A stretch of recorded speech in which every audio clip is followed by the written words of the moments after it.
Okay. We have one is asked, is there any recommended softwares or sites? This is from Carrie Lee. Any recommended software or sites for self-publishing, graphic design, etc.? Do you have any sites or anything like resources you recommend? I don't, only because I've only done the traditional. I know that you can work through it on Amazon. They offer that. I know there is a Book Brush, BRUSH. They do book design and they do cover designs. I know there's a free account, but then there's one that you can pay for an account.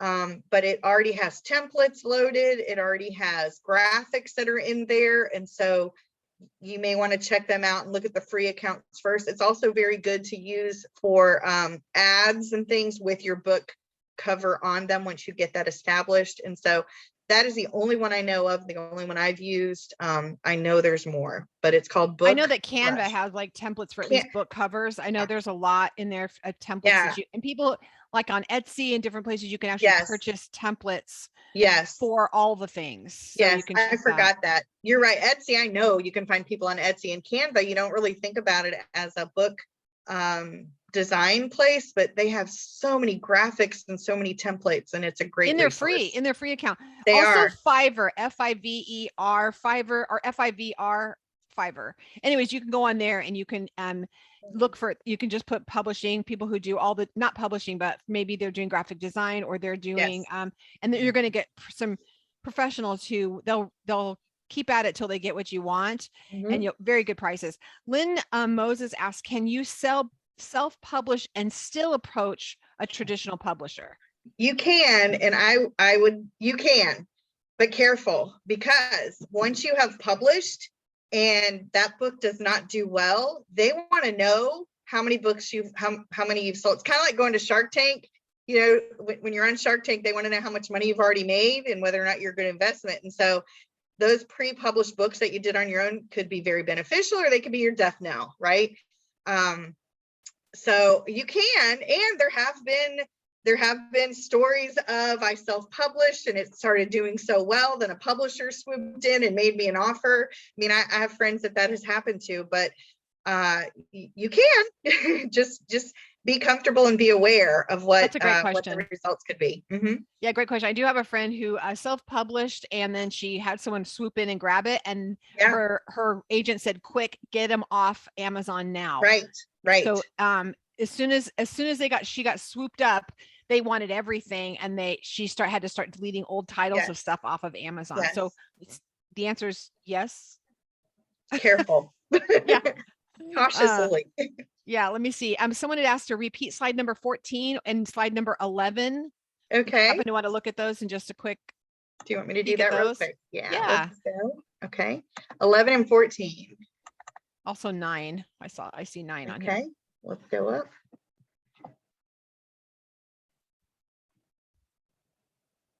Okay. Well, here's 9. Okay. These are things to consider. Take a with picture your self-publishing. Yep. If you want to take a picture. Get your camera out, take a quick picture of this. Yeah, not friends and family. I will tell you, I was going to say on their friends and family, you send out your stuff to friends and family to edit, and they're just either really nice to you or they're just brutal.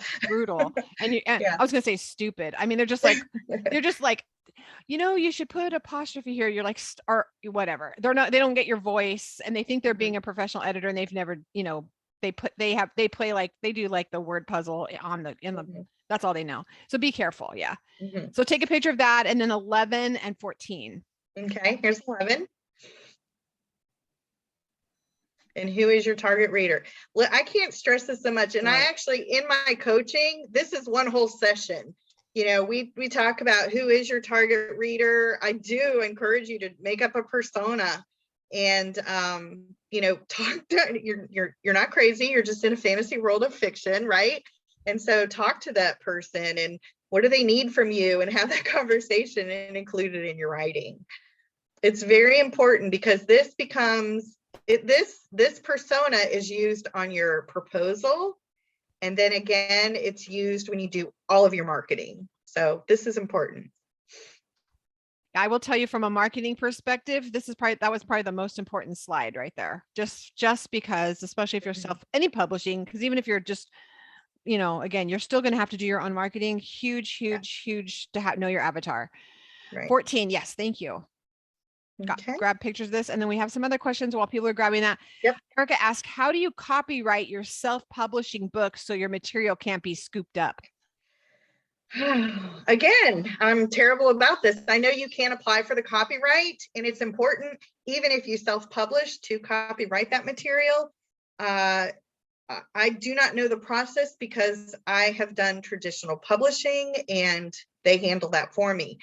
I will tell you, this is just something I learned. If you are using the stories of a real person, you must get their written approval to use their stories in your book. So I have 20 stories of very real people. I had to get all 20 of them to sign an agreement saying I have permission to use their stories, whether it's in this book that I've published or anywhere else. Like I still refer to some of them when I do online writing and marketing with some other things. So you have to have, even if you go with a traditional publish, and I highly recommend you do it if you self-publish, just to cover yourself, you must get a sign off from any person that you use. If you are using their story, they have to give you permission for it. So that's not necessarily the copyright part of it, but that's definitely part of the legalities of it.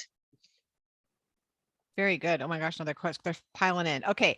Kim wants to know if one recognizes that they're not interested in marketing, but self-publishing to give away to organize content to friends, family, are there avenues to most economically advance the printing in a professional format? Your best bet is going to be going through something like White Pages with Amazon, or some of the maybe a hybrid. Yeah, KDP. Mm-hmm. Yeah, KDP or something. You're still paying for that. So if you're fine paying for this publishing process and then giving your book away, that's fine, you know, but there's no cheap route, right? It's still a book. You're still paying, even at the least expensive, it's still going to be a $3 or $4 book. So, you know, because that's the printing, that's what it costs to print that book. Right. So probably a hybrid, huh? Don't you think? If you want someone to edit, you want them to format for you, Kim, you want them to edit, format, do all the things for you, you just pay a hybrid. I know that that Holisa has a kind of a hybrid printer that they use this for her self-publishing, like the Becky books. I know a few. If you want to get with me, I know a few that are hybrid publishers, and I'm sure Lauren has some as well. I do too. Yeah, I do too. And they go to all of the writing conferences, and they're there to help you. And so, you know, an investment of maybe, and you don't have to they sell it in packages. So like, you say, I just want your editing in this, you know, it's a smaller package versus some packages will give you an entire website and all the other marketing, and you don't need that. So you can pick and choose what it is you want through the hybrid publishing. So yes. Okay. Any other slides they need me to refer to? I don't see any other slides. I'm thinking. I'm just going, That's fine. Do you start with the name? Thank you so much, Lauren, from Amanda. When you write, do you start with the name of the book or the content of the book? I start with the content. I kind of do it backwards. I don't even write my introductory chapter until it's done, right? Because I don't know the journey of this book and I don't know where it's going to go. And I tend to I have an idea of what I want to say, and I just start writing. And then I'll write the like after I've got everything in there, okay, this is how I want to introduce this story, or this is how I want to introduce this information. Or I often, and you should do this in your proposal, come up with 2 or 3 different titles, because one title's not always it. It might be like, this is it. This is, you know, the best title in the world. And then your publisher gets to it and they totally slash it and your feelings are hurt. But if you can suggest multiple titles to them, then they kind of get the gist of where you're going and they're able to blend and merge a little bit. So yeah. Good question. Carol wants to know, and this is a quick answer, I think, for you. Can you do all this if it's not fiction? I think it's the same. Fiction, not fiction. You're still, you're still looking for it. Yeah. All right, great. A lot of people are just saying for copyright information, you want to go to copyright.gov. Yeah, there you go. Which is the best place to start. Very good. Yeah, and ask questions there. And someone wants to know explain again the difference between primary and secondary readers. Okay. Let me see if I can find that. Okay, so my primary reader is the primary person that's going to get their hands on this book. Okay. And I can only give you from my example. My primary reader is a Christian woman who goes to church on Sunday. She has a faith, right? She reads her Bible. She might want to get a little deeper. She is the first person who would buy my book. Okay. The secondary is, are there other people or groups that could benefit from your book? You're still going to market to them, but they're not your primary audience. So my secondary audience is maybe a Messianic Jew, and that means that's a person who is Jewish, but now they understand Jesus as Messiah. And so because my book is very Hebrew based and Hebrew oriented, they might enjoy that book, and it might answer some questions now that they're having about Jesus for this particular passage. They're not my primary audience, but they would benefit from reading my book. Okay. Or maybe a secondary person is someone who is a Christian. They grew up in the church, but now they want to be a little more Hebrew minded or Torah observant. That means they just want their faith to kind of look more like the beginnings of the church, more Jewish in nature. And so my secondary reader might be that person, because I've got a lot of information about the Jewish thinking and the Jewish philosophies of faith. But I'm still dealing with Jesus. I'm still talking about Jesus. I refer to him as Jesus, not Yeshua, but they can get it, right? And so that would be my secondary audience. They're not the first people that would pick up my book, but there's somebody else that might benefit from it. Okay. Does that help? That was really good. That was good. I know that I have to go back to it because she's masquerading as me. Ginger masquerading as it. You do not have to undo as me, by the way, Ginger. Ginger is she takes all of our videos and pulls them in for us. So, she mentions that many self-publishing sites like Blurb allow you to assign an ISBN number, which helps in your copyright, which you need to know for those of you who just choose to go the Amazon route, or you might hear it KDP. Is that if you get your ISBN number from them, and if you're super new, you know what that is? That's this little, you probably can't see me, but that's the number off the back of the book that it says ISBN. If you get one from Amazon and they assign it to you, you cannot sell it anywhere except Amazon. So you'll want to make sure you purchase your ISBN number from somewhere else, which you can go and buy them. You can Google and you buy them in packages, several, and you get them or if you're going a traditional route, you don't have to worry about this. But if you're self-publishing, you want to be sure that you want to buy your ISBN number, unless you don't care and you never want to do anything except for print on demand with Amazon. But if you want to do it somewhere else and you want to put them in bookstores or you want to sell it on other sites, you have to get your own ISBN number. Very good. I'm writing that down because I didn't know that. Rebecca wants to know, what's the ballpark? Do you have a ballpark for editing, about what people like, give us a range? It honestly depends on the editor. I just paid somebody, I gave her 6 chapters and I just wanted her to does this make sense to you? Is the formatting correctly? When you read it, it's more of a content versus word for word stuff. And she charged me $100. I mean, that was an easy, super cheap rate, but I've also paid up to $600. I couldn't afford one editor to do my whole book. And so I said, please edit every other chapter. And it was $600. But she was like into the meat of things. She really ripped it, which is what I needed. I needed him to clean it up. So honestly, there are editors available in the Christian Market. I was going to show you guys. This is a Christian Market guide. This is 2020. They do have a new one out for 2022. It's by Steve Lobby, and it is just packed with incredible resources, for you. You can find editors though. Great. I'll do one more question. I have generally speaking, can this information apply to writers in other countries like Canada? I know that there's 1,000 caveats, right? But generally speaking, she said, overall, general speaking. Yeah, overall, you're still going to need a target market. You're still going to need, proposals, and you're still going to need, the whole publishing process of time. And so, yes. Perfect. Good. Are you good with, you want more questions, or are you ready to move on? Totally up to you. I have a few. So you mentioned that most of the nonfiction authors will write what they want to say instead of what the audience wants to read. How can we avoid that or recognize that we're actually doing that? Yeah, let me try to see if I can come back to the, okay. So I wrote my book and I just wanted people to understand the Hebrew nature and every word study. And I wanted them to understand the Hebraic understanding of it. Okay. I might like that. Charlie might love that stuff too, but we're like the only people in the world that studies that way, right?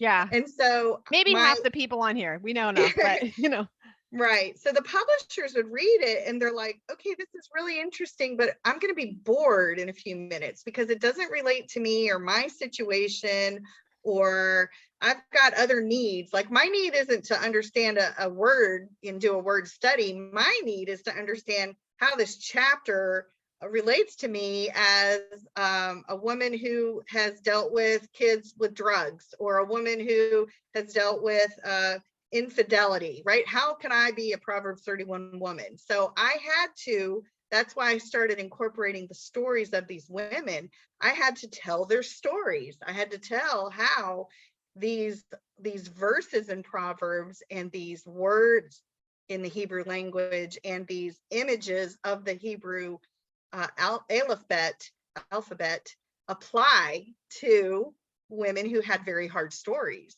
right? So it's not that I'm teaching you all about the content and this incredible deep study, but I'm also including, how does that help me? How does that benefit me? How does that story become something I can relate to? So what I wanted to say to them, I'm still saying it to them, but I'm doing it in a little softer way, and I'm doing it in a way in which they can relate to. So that's why it's important to know your target audience. That's really good. That's really good. And I thank you, because I know I have had a session with Lauren, and for marketing wise, and even in my coaching for marketing or anything like that, you're constantly talking. You'll hear someone say to your avatar, who's your avatar? Mm-hmm. This is it. And name her. You want to know everything about her. You want to know what her pain points are, because when you're marketing to her, because you're going to have to do this, especially unless you're just like, just on a power, it's going to be rare, but you're going to, like Lauren said, you're going to have to do all your own marketing. You want to know her. You want to know her pain points. You want to know, even a lot of you that are registered on here and you saw our ads, it's because our ad agency asked me, what's her pain point? Why hasn't she written this book yet? What's causing her to struggle? They asked me a lot of questions because they wanted to know who the avatar was. They wanted to know, who are you? And what they want to say the right words. And then when you're talking to her, you're going to be like, oh yeah, Sally, you're not going to be talking to Sally if she's your target person and using information like Lauren's saying that would only Joe would listen to. You really want it to be super focused. We have a lot of stuff in here. A lot of people, Grammarly absolutely can help you. Those of you, if you are attending a school, I'm pretty sure Grammarly, if you have a school email, that they give it to you for free. I know I'm using Grammarly for free, the pro version of it, because if you have a school email address. I use Grammarly all the time. Everything I write, doesn't matter what I write, I always run it through Grammarly. All my text messages have Grammarly, because that's how I have to be. So I think that if I've forgotten you, would you repost your question for the end? Oh, slide 8. What does a proposal generally contain or look like? That's a good question. That's a big, good question. And then we'll then we'll start the next session after. Okay. All right. So proposal is, it's basically your resume on steroids. It's not uncommon for it to be 10 to 15 pages long. It goes through very detailed information about you and your book. I do, again, that is part of my coaching services. I can help you work through some of your proposal before you're able to fine tune it. It is everything from, you might write a description of your book 3 times, one with 50 words, one with 5 sentences, one with 2 sentences, right? They want to see it all different ways. You think about your back cover of your book. You go through and you write down all of your marketing experience, and they want to know how many followers you have on every social media platform. They want to know if you have a email address, and we're going to talk a little bit more about this meat in the next session. But it's a long process. It takes a long time to write this proposal, but basically this is how you introduce you and your book to the publisher, because they want to vet you. You're being vetted. They're looking for reasons why we should and shouldn't take the investment in you. And so the proposal is something that when you query a publisher, you'll write a cover letter and you'll just give it a quick introduction, and then you attach your proposal and you include at least the first 2 chapters of your book, finalize the final edited versions because they want to see a writing sample. And that's your starting point. I mean, that's where you jump off. So the proposals are important if you do the traditional publishing process. Perfect. Okay, I'm gonna stop.